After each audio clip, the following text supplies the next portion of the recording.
Hello! For this video, we will answer this problem under the thermodynamic analysis of processes. An ice plant is to produce 1 ton of flake ice per hour in a continuous process. What is the minimum power requirement in horsepower for this process if water is cooled from 70 to 32 degrees Fahrenheit and frozen at this temperature?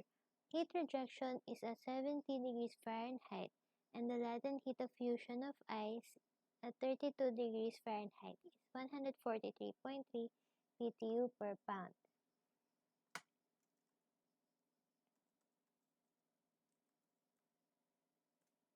Okay, let's draw the problem.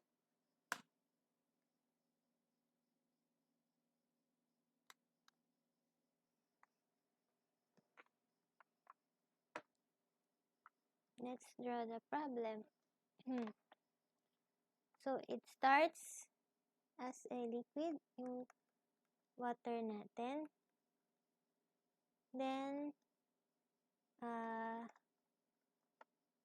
na ang temperature niya ay T1, 70 degrees Fahrenheit. Then, it becomes the same pa rin liquid pero temperature na saturated liquid 32 degrees Fahrenheit. Then,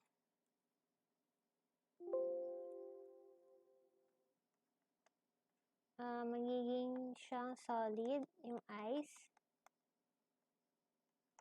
Temperature 32 degrees Fahrenheit. Okay?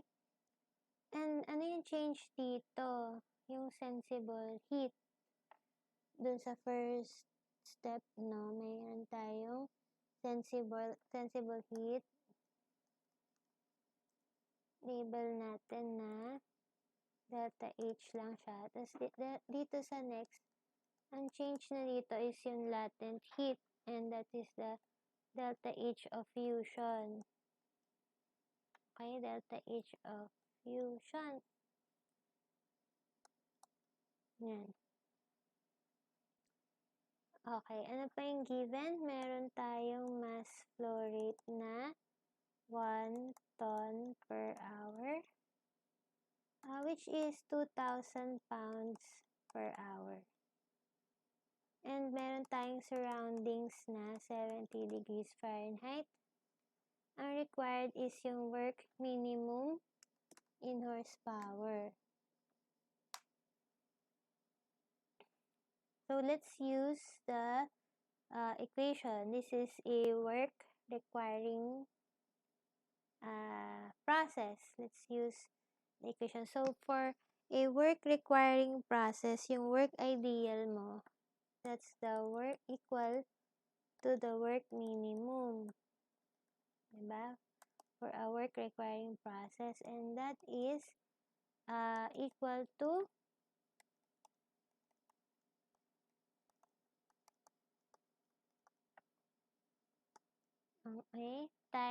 minus T naught delta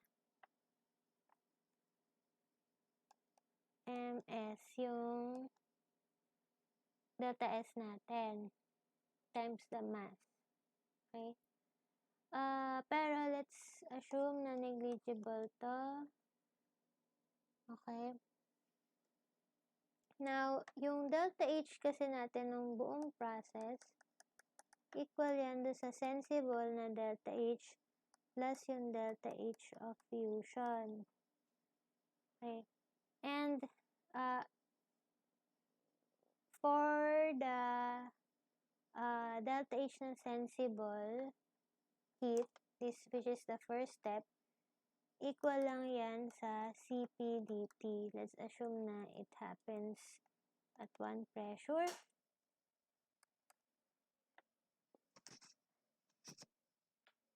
Equal yan sa Cp dt from T1 to T2. While the delta H of fusion, given na siya sa problem. So, let's just substitute, okay, the given. given na yung hindi given yung CP, pero let's assume yung CP ng water ay 1 BTU per pound rankine. Minus 32, times 32 minus 70 rankine. Kasi yun yung delta T. Okay, so in-integrate na. Ngayon, yung delta H of fusion, since ano ba siya, delta H of fusion, papuntang solid. So, nagre-release siya. So, negative 43.3 BTU per pound. Given siya. Pero negative dapat kasi palabas ng system. So, yung delta H total mo ay negative 181.3 BTU per pound. Okay, so meron na tayo nito, delta H total. Yan. Next is, let's solve for delta S. Yung delta S ay equal siya nung sa total, delta S nung sensible heat at saka delta S nung second step, which is yung fusion process, yung change of phase. And yung delta S ng sensible, it's just Cp dt over T. Okay, from T1 to T2. And yung delta S ng fusion is just delta H over T. Okay. Substitute yung mga values. Ang integral ng 1 over T ay ln. So, 32 plus 460 over 70 plus 460. Kasi this is the final temperature, this is initial. Minus yung 143.3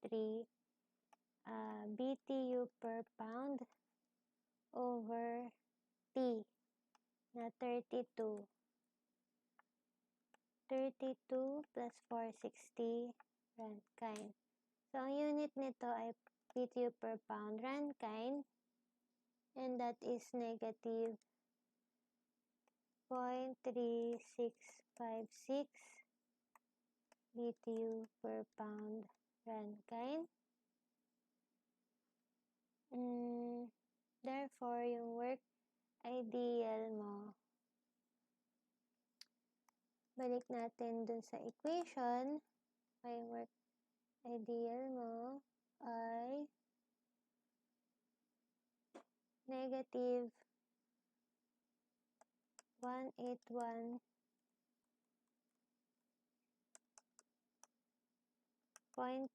BTU per pound minus 70 plus 460 rankine times delta S. Okay. Then multiply everything by the flow rate. And this is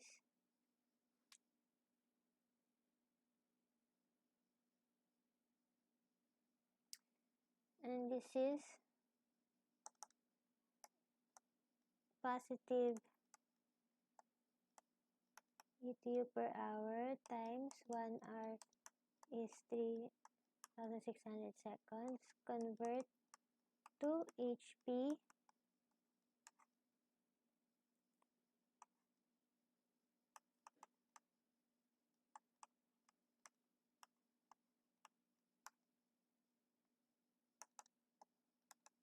Horsepower.